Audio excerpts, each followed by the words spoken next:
Welcome to Breaking Silence, a space for real conversations, education, and advocacy. We're your hosts, Tiffany and Taylor, and we work at the Haven Domestic Violence Shelter and Sexual Assault Center in Valdosta, Georgia. Every day, the Haven supports survivors of domestic violence, sexual assault, human trafficking, and child abuse. And this podcast is an extension of that mission. Here, we talk openly about issues that impact our community, break down myths, share facts, and highlight resources that save lives. So these conversations may be a little heavy, but they're necessary. Our goal is awareness, prevention, and healing. If you or someone you know needs help, support is available, and you are not alone. This is Breaking Silence. Let's talk.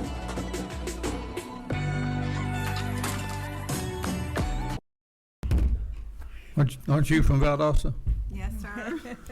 It's nice when you can remember me. I think that is that. Well, I remember you. I remember what you said. I did. I did. You're about as aggressive as I am. Just a little passionate. Well, and Passionate. well, and I appreciate that. I mean, I thought you did, so that's good. I just think the best policy is the truth, and a lot of times in politics, or a lot of times we just want to dance around what our need is and why we need it. And I just feel like honesty is the best policy, and if I tell the truth, I can't ever forget that. well, you made a lasting impression. Well, thank you very much. I do appreciate it. Well, thank you, Mr. Chairman, and the committee for allowing me to. I didn't recognize you, but I recognize Valdosta, and I know where you live. So. Yes, sir. I know, but that's good. I'm going to take that as a big compliment today. Well, thank y'all for letting us come and speak today. I've got Suzanne Dow, and she's from Habersham area, and she's Emotional support. Emotional support, and no, she knows a lot of numbers. She's got a lot in her brain that I don't anymore. But I wanted to first say thank you for always supporting domestic violence and sexual assault shelters, and the words that you said before, and saying that you know what, you've been to our shelters, you've seen what we do, you know how we work, and that's half the battle today of speaking to you. I don't have to sell myself, and that's a very calming feeling coming before you, because I am very nervous, and I don't get nervous very often, so I am very nervous today. I operate 3 shelters in Georgia. 1 sexual assault center and 1 family justice center. We have 159 counties, and I operate 16 counties out of those 159 counties. And so in doing that, I'm set to have a shortfall of $1 million between those 3 programs. So that's why I'm here today, is to ask you for $12.3 million for domestic violence shelters. And then you're going to hear a little bit from Marina Pete about our sexual assault programs, which I also run a 24-hour medical component, 24-hour, 7 days a week sexual assault center. And so with running the do more for less is just not a metaphor that we can afford anymore. And come October the 1st of 2026, we're headed to some downfalls. I first wanted to make it very clear that this is really not an attempt to fill a gap. And I think that's kind of a misunderstanding that we have. I'm just going to read what I wrote, because I think it sounds really good and you can understand it. And so if I go off, she told me she's going to kick me. So that's If you go off again. If I go off again, that's right. For years, our programs have had to rely on federal grant funds to help us cover core ongoing services that actually are state obligations under our state certifications. In other words, we have been using federal money to pay for state responsibilities. Our request today isn't an attempt to fill that gap, is what I said. It is not an attempt to relieve special federal funding. It's the opposite. We're asking the state to properly fund its own certification requirements and core services. And that's what that $12.3 million is asking, for you to support what you require of us. Lessening restrictions and requirements and certifications is not what we need to do. You talked about earlier about giving funding for safety at our shelters. Well, I was one of those shelters that a man brought a gun to my shelter in Waycross to try to find his spouse. And I've had that done 3 times in the last 2 years. So our shelters have to stay confidential, they have to stay secure, or lives are at risk. And so I'm glad you brought that up. Federal grants allow for new innovation. For instance, one of our state requirements is to provide legal advocacy. But in my county, in Valdosta, I have 9 counties. One legal advocate can't serve 9 counties and do almost 300 TPOs in a year. So I have 3 TPOs. So that innovation, You have 3 advocates. 3 advocates, there you go, see, there you go. 3 advocates, 2 of those come from VOCA funding, 1 comes from state. And I think that's the difference in the language that we're using, and maybe we're not articulating ourselves correctly to tell you what we need, but to be able to say that federal funds is for that best practice. Federal funds is for my Family Justice Center, right? Not for your ongoing core services. Every domestic violence program in Georgia is required to meet 47 standards in 9 critical areas. Your facility management, accountability, financial, stewardship, staff, and management. Each year, CJCC conducts monitoring site visits and conducts compliant on-site visits. This ensures that every crisis call is answered by a trained advocate. This also ensures that shelter facilities are secure and confidential. Staff are trained to conduct lethality assessments. Programs coordinate with law enforcement, prosecutors, judges, and courts. These standards keep your 47 shelters in compliance and accountable. And we are audited out the hilt, so you should have, even in your own reports, you'd be able to see that.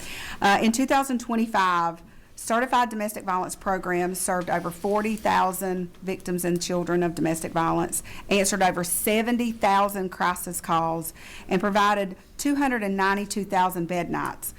But the most interesting statistic that I found was 15,928. That's the people denied shelter because we were full. So almost 16,000 women and children did not receive shelter because we were full and at capacity. It's also important to understand that Georgia's domestic violence system is highly integrated. Of the 47 state-certified domestic violence programs, 21% of us are dual programs or tri-programs. Like I'm in Valdosta, I'm a sexual assault and domestic violence.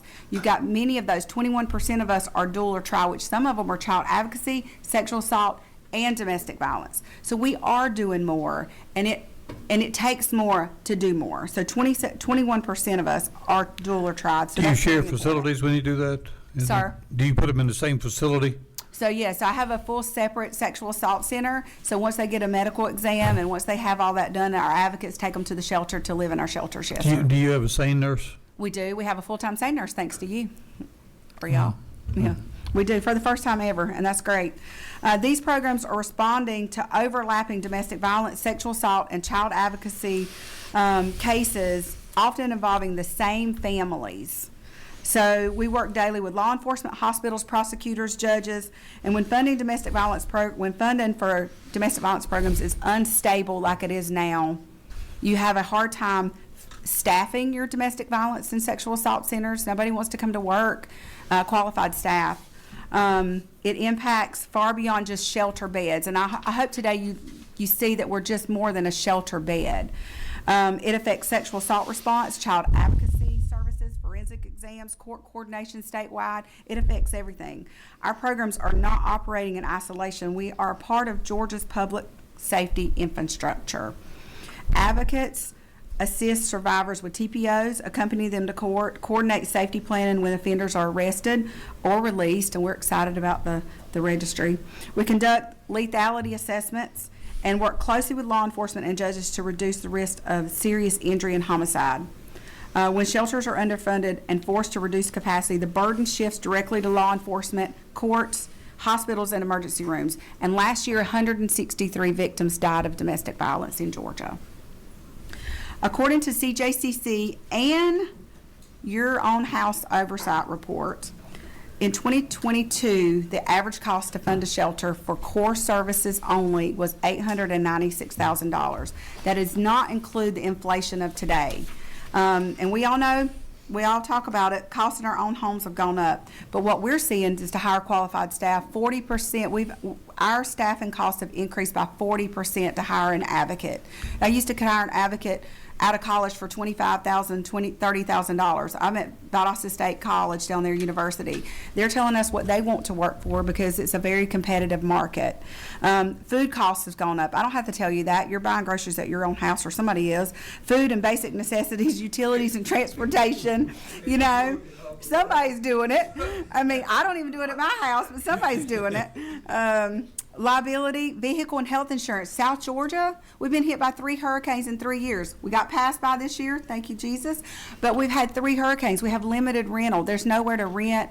I received a grant in Waycross through Department of Community Affairs, which I had to give back money because I had nowhere for victims to rent, even though I had money to assist them to be able to rent. So what does that say to you? They're staying longer in shelter because we can't get them out. When they stay longer in shelters, another woman can't get in my shelter, right? Because they're staying longer with us. So that's another thing. At the same time, communities face the rental limitations, the rising cost of rent. After the moratoriums, things are just very expensive now. Deposits, people who rent, landlords are trying to require the deposit in the first month, second month's rent, or last month's are double to triple the cost that they used to be 5 years ago. And so people can't afford that. You're living in shelter and you're having everything taken from you. You can't get all this money up in 6 to 8 weeks. And then we have fewer safe places. Programs have stretched every dollar. You talked about it. I know you're talking about me, and I've raised money in my own community. I've done everything you've told me to do. I've raised over $400,000 in Valdosta in my own community to go with our funding. I get funding directly straight from Washington. I have VOCA funding. I have Safe and Stable Families funding, Department of Community Affairs funding. I'm doing all the right things, private foundations. I'm doing everything that you've told me to do. I still cannot manage what the increase in victim services is in my community. Last year I put 288 women in hotels that I could not put in my shelter, and then I outsourced another 112 women and children that I had to relocate in other shelters. Why do we put women in hotels? Because everybody can't relocate. When you have a job, you can't just relocate to another facility. You can't go somewhere else. And TPOs, let's just talk about that. When the court system's backed up, we can't get a TPO immediately. Until that victim has to go in a hotel or shelter. We had a sexual assault a few weeks ago. Well, the perpetrator was in the neighborhood, right? So the victim didn't want to go back home. So we didn't have anywhere in our shelter. 3 shelters took that one victim by getting her to shelter because we were full. We had to send her to Tifton, then we sent her to Thomasville before we could bring her back to Valdosta. That should not be happening in our own society. So my shortfall in Valdosta is over $667,000, another $300,000 for Waycross. Shortfalls is in St. Mary's. Right now, programs, Jay talked about that. I don't know if that's 27% of my budget, but it's a dang lot of money. And I know that I have to raise money to go with your money. My hotel stays last year was $145,000, yet grant money only paid for a portion of that. $97,000 came out of my local funds that I'm using to raise more money to provide more victim services. So we are doing what you ask us to do over the years. I can't say the word all. I don't know what everybody else is doing, but I know the majority of shelters and sexual assault centers are doing a dang good job trying to make that. But we cannot fundraise ourselves out of $12.3 million and $3.3 for sexual assault. And I'll hush. Well, I think everybody here knows. I think everybody here knows why I remembered you. And she stayed on track. I'm so excited. No, you did a great job, just as you did my office, and well, we're with you. I think you are, and I appreciate that. It's just it's with everything here. It's a matter of money and how much we have and how much we can give out, and what the federal government's doing to us with some of the cuts that are coming through. But I got a couple of questions here for you. Okay. Representative Williams. Thank you, Mr. Chairman. Yeah, I see what the chairman was talking about. It's called passion. Thank And you. if I like you the word don't passion have better. passion, if you don't have it, you shouldn't be leading organizations like yours. Yes, sir. Because it's so easy to fall in the rut of complacency, and you're a breath of fresh air because far too many leaders in our state government try to impress the higher ups on how little money they can use instead of telling the truth about how much money they need. That's right. And you did excellent. Thank you. And somebody, if you keep hollering it, somebody will hear you. Because we got to stop all this stuff, and it's good PR about we're the greatest in the nation for business. And you had all of these women that could not get beds in this state. Yes, sir. Lives at stake. And if you don't holler, it's going to really get bad. and we go into panic mode when somebody dies. But now is the time to keep people alive. Keep screaming, because I'm telling you, sometimes you might feel like you're by yourself, because this is a state that that folk just like to see. You know, I had money to send back, and folk need money. I had never sent anything back. Well, you got a few folk right here think that you know we can do all this, and I can show you how great I am for saying no to people. Thank you, and I know your people don't get paid nothing like the money that they deserve. Some folks six figures high in Georgia. People who save people's lives have to suffer to pay their own rent. Yes. Keep hollering. Thank you. Thank you. I know in some of the shelters they had some volunteers for a while. Do you still get some volunteer help, or?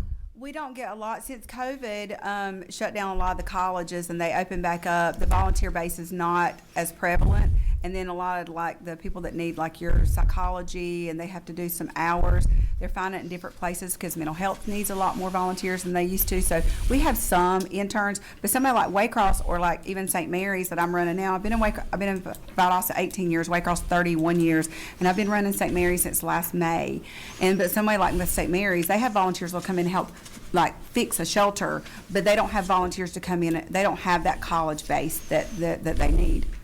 Well, I was thinking that sociology or psychology majors. Yes, sir. Do you use interns or? We would if we had them, but we have very limited now. So we have just a few.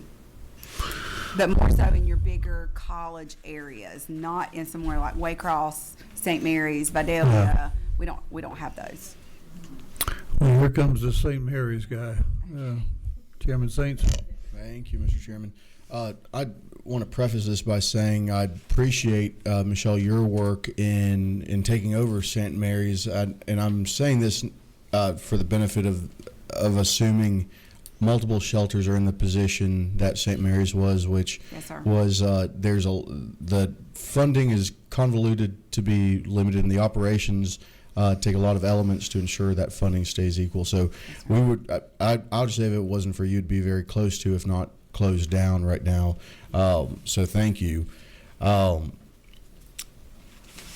With the 12.3 million, I think it's easy to get lost in, and I appreciate Jay kind of painting the picture, but can you walk through where, because I heard the ARPA funding and VOAD funding is a main core, where from last year to this year, just focus on one of your shelters, where's this deduction coming from? Understanding that maybe there's some misalignment in what federal funds were used for based on what it costs for the state certification.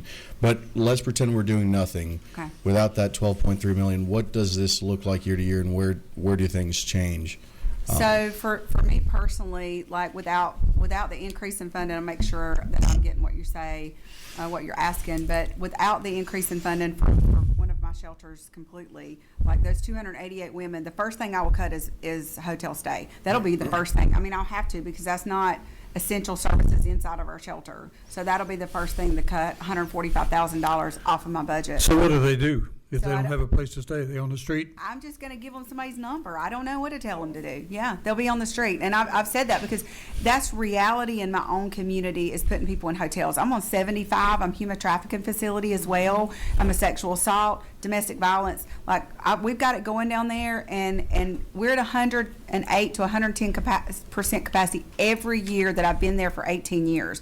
So we're not one of those shelters that are 50%. And I'm just like, well, I'm putting somebody in a hotel. This is a true story that we're over 100% capacity annually.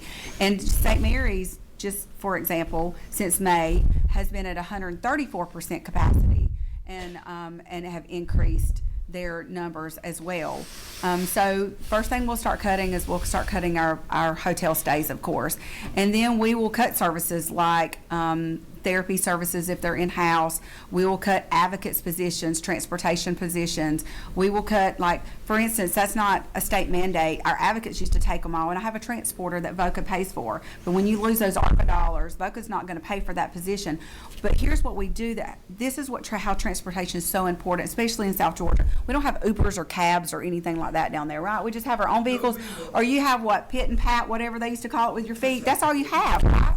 I mean, that's it. That's all. That's just reality. So here's what happens to that. You get a kid from Berrien County Schools, and the mom has to come in with a child to Valdosta. Well, does it do good to take that kid out of that Berrien County school day one that she enters shelter? We want to make sure that they're going to stay in our shelter. If not, you're taking that kid out, the next day putting that kid in, taking the kid out, putting them in Lowndes County, coming back, putting them back in Berrien, maybe moving them to Lanier if she decides to move. And what have you've got chaos for the school system, chaos for counselors, chaos for the children, chaos for moms, and chaos for advocates. And we don't have the staffing to do that. So our transporter takes those kids to school every morning until we figure out what is the victim going to do. Is she going to stay in our shelter? What is that survivor going to do right now? Where is her job located? Can she relocate in this community? Does she have to go somewhere else? Because it's not conducive to take that kid and just drag them out. We take that's 159 counties across Georgia, and now you have interrupted your school systems by me not having a transporter. But that's what I'll cut. I'll have to cut that